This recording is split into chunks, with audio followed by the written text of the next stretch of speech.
Halo, perkenalkan, nama saya Amira Rahardiani dari program studi Interior Design Bandung, BINUS University.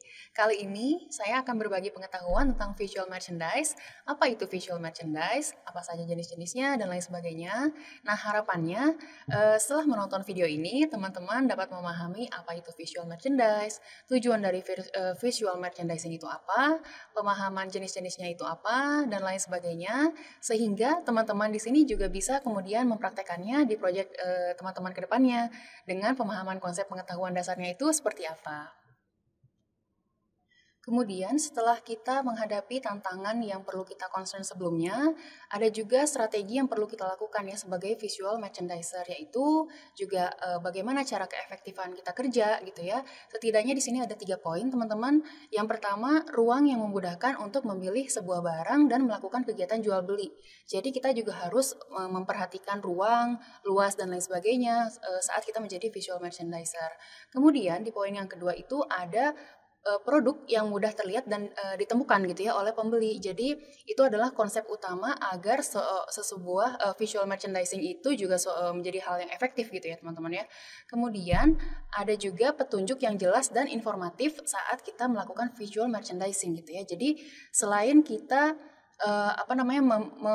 memfokuskan pada misalnya hal-hal visual, tapi juga kita perlu memberikan deskripsi yang cukup jelas dan juga cukup informatif bagi pembeli yang notabene misalnya baru pertama kali datang gitu ya ke tempat ke tempat kita atau tempat store itu berada gitu ya.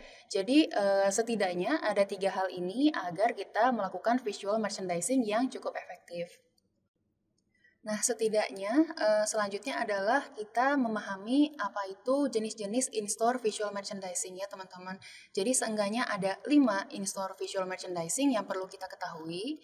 Yang pertama ada product adjacencies atau kedekatan produk gitu ya teman-teman ya.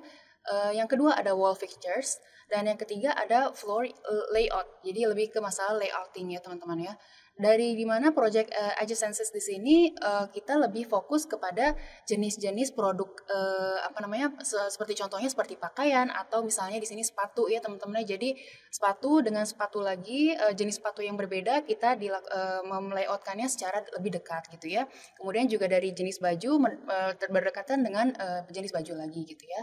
Kemudian kalau wall fixtures sifatnya lebih fix gitu ya, lebih tidak bisa dipindahkan atau lebih istilahnya adalah menyatu dengan struktur-struktur yang ada di dinding gitu ya. Nah, yang ketiga ini lebih ke kita memainkan peran dari layouting yang ada dalam ini ya dalam lantai ya teman-teman. Jadi kita main dalam floor layouting. Nah, kemudian selain itu, dua jenis lainnya dengan in-store visual merchandising itu ada features and fittings dan kemudian ada product handling. Di mana misalnya features and fittings itu kita saat melakukan pelayoutan di store tersebut gitu ya. Kita sudah melakukan pengelompokan yang tadi sudah disebutkan sebelumnya, tapi ini mungkin lebih ke bagaimana fitur-fitur yang akan kita hadapi gitu ya. Misalnya di sini ada rak gitu ya, atau juga ada misalnya display-display tertentu yang sudah ada di store tersebut. Nah, kemudian kalau misalnya product handling, kita bisa lihat ya di sini teman-teman ada warna-warni yang berbeda gitu ya. Jadi pengelompokannya bisa berdasarkan warna atau juga misalnya berdasarkan jenis dari produk itu seperti apa gitu ya. Kalau misalnya bisa dilihat dari foto sini, misalnya teman-teman juga ingat gitu ya, kalau misalnya kita ke satu in-store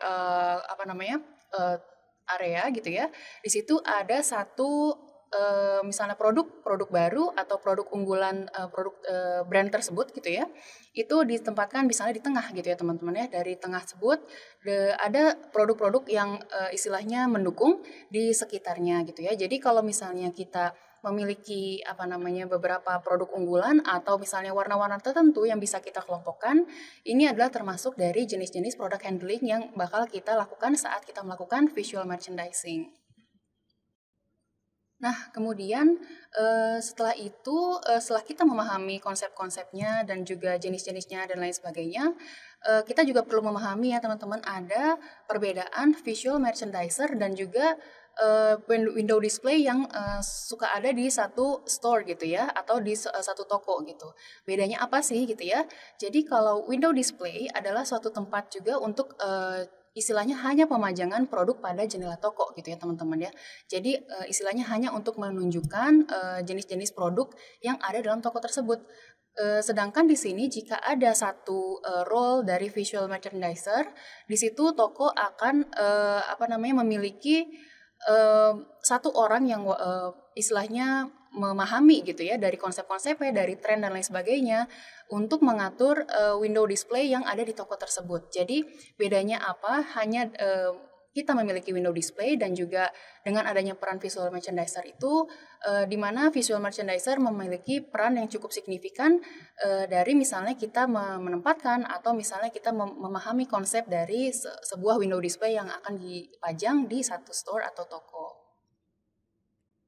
Nah, mungkin hari ini cukup sekian dulu materi dari saya mengenai visual merchandise atau visual merchandising itu seperti apa.